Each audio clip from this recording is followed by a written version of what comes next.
কোথায় যাচ্ছ আজকে? কোথায় যাচ্ছ? বলো টাকলা হতে। আচ্ছা টাকা হতে। আচ্ছা তারপরে তোমার তো চুল কেটে দেবে, কি করবে বলো? আবার আসবে। একটু নমো করে দাও ঠাকুরকে যাওয়ার আগে। আবার আসবে। শোনো একটু নমো করে দাও মিঠি রানী। ও মা এই যে একটু নমো নমো নমো ঠাকুরকে নমো করে দাও, আমরা যাবো তো। বলো ঠাকুর ননো ননো করে দাও, একবার একবার ননো করে দাও। ননো ননো ননো কিছুতেই করবে না। ও আচ্ছা ননো ননো ননো ননো। কোথায় যাচ্ছ?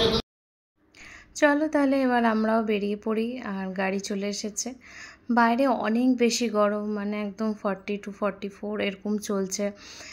গরমটা দিনের পর দিন বেড়েই চলেছে। আর চুলটা না কাটালেও হবে না মিঠি রানী, যেহেতু ওর 18 মান্থ ক্রস হয়ে গেছে। তাই জন্য ভাবলাম যে আজকে চুলটা কাটানো হয়ে যাক। তো পার্লার মানে এই যে স্যালুনটা ভীষণ ভালো ছিল। আর এখানে ওর দাদাই বসে পড়ছে, ওকে নিয়ে বললো যে আমি ধরছি আর তোমরা পাশে পাশে থেকে ধরো। আমাদের তো খুবই চিন্তা হচ্ছিলো যে কীরকম করে চুলটা কাটতে দেবে কি দেবে না, কতটা কান্নাকাটি করবে কি করবে, মানে ভীষণ এইটা নিয়ে একটা মানে টেনশনের মধ্যে আমরা ছিলাম যে চুল কাটাটা কীভাবে ওর হবে। কিন্তু ও কিছু করেনি তো এরকম, মানে সেরকম কিছুই করেনি। তো আস্তে আস্তে ধীরে ধীরে যাই হোক চুলটা ও কেটেই নিয়েছে। তো তোমরাও দেখতে থাকো, আশা করছি তোমাদের ভালো লাগবে ভিডিওটা। তো গতকাল আমি ওকে ওর চুলে শ্যাম্পু করেই রেখেছিলাম। আর তারপরে ওরা এখন এই চুলে স্প্রে করছে। মেয়ে কান্নাকাটি করেনি কিন্তু প্রচণ্ড বিরক্ত হয়েছে, মানে এই সমস্ত একদম চুলের মধ্যে দিচ্ছিল। প্রথম ওর ভালো লাগছিল না, একটু বিরক্ত ফিল করছিল। আর এখানে আমি ওর নানান রকমের যেসব কবিতা রাইমস যেগুলো দেখে প্রত্যেক দিন, সেগুলোই লাগিয়ে দিচ্ছিলাম যাতে ওর মানে অ্যাটেনশনটা যাতে ওর মধ্যেই থাকে। কিন্তু মেয়ে তো বারবার করে আয়নাতেও দেখছে যে ওর চুলটা অর্ধেক কেটে ফেলছে, কি হচ্ছে। তো দুষ্টুমিটাও খুবই ছিল।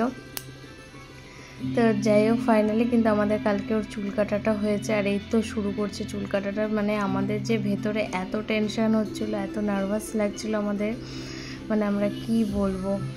তো এই চুলগুলো আমরা ভালো করেই রেখে দিচ্ছি, পরে এই সমস্তগুলো আমরা জলে ভাসিয়ে দেবো।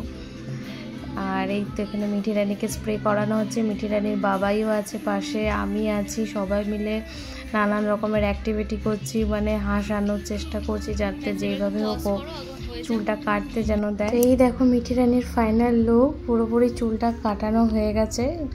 প্রথম দিকে তো অতটা অসুবিধা করেনি বললাম, কিন্তু নিচে মানে যখন চুলগুলো ছিল সেটা কাটাতে কিন্তু ওর খুবই অসুবিধা হচ্ছিল। বারবার করে ঘাটটা নিচু করে করে চুল কাটানো, একটু একটু চিরেও গেছে। তো আমরা বোরোলিন নিয়ে এসেছিলাম, আর ওরা বলেছিল যে গিয়ে একটু হলুদ লাগিয়ে দিতে। তো আমার কাছে কাঁচা হলুদ ছিল, সেটাই আমি বেটে ওর মাথায় লাগিয়ে দিয়েছি। চুলটা কাটাচ্ছি, দেখতে পাচ্ছ কীরকম বিরক্ত হচ্ছে। ওর হাতে অনেকগুলো ব্রাশ ধরিয়ে দিয়েছি যেগুলো নিয়ে তুই থাক, কিন্তু একদমই পছন্দ করছিল না। আমরা বলছি আর একটুখানি আছে। যাই হোক কালকে একটা আমাদের অনেক বড় কাজ, সেটা ফাইনালি হয়ে গেল। তারপরে নিচে এসে দেখছি যে মিঠি রানীর খুব পছন্দ পাখি, তাই আমরা ভাবলাম যে পাখির এই দোকানটার থেকে দেখি পাখিগুলো, কিন্তু পাখিগুলোর বলছে এত দাম। আমরা পাখি কিনতামও না, কিন্তু জাস্ট দামগুলো জিজ্ঞেস করছিলাম। এক একটা বলছিল 5,000 করে পেয়ার, এক একটা আবার ওপরেরটা যেমন বলছিল 25,000 টাকা করে। তো এই সমস্ত জেনে টেনে যাই হোক গরমের মধ্যে আর বেশিক্ষণ ভালো লাগছিল না, তাই আমরা তাড়াতাড়ি করে ঘরেও চলে এসেছি। আর ঘরে এসে তো বাইরে থেকে কিনে খাওয়া দাওয়া হলো, আর 2টোর সময় এসে রান্নাবান্না করতে ইচ্ছে হচ্ছিল না।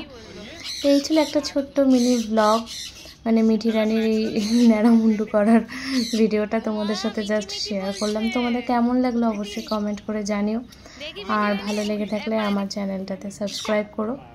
সবাই খুব ভালো থেকো, সুস্থ থেকো, আবার দেখা হবে একটা নেক্সট ব্লগে।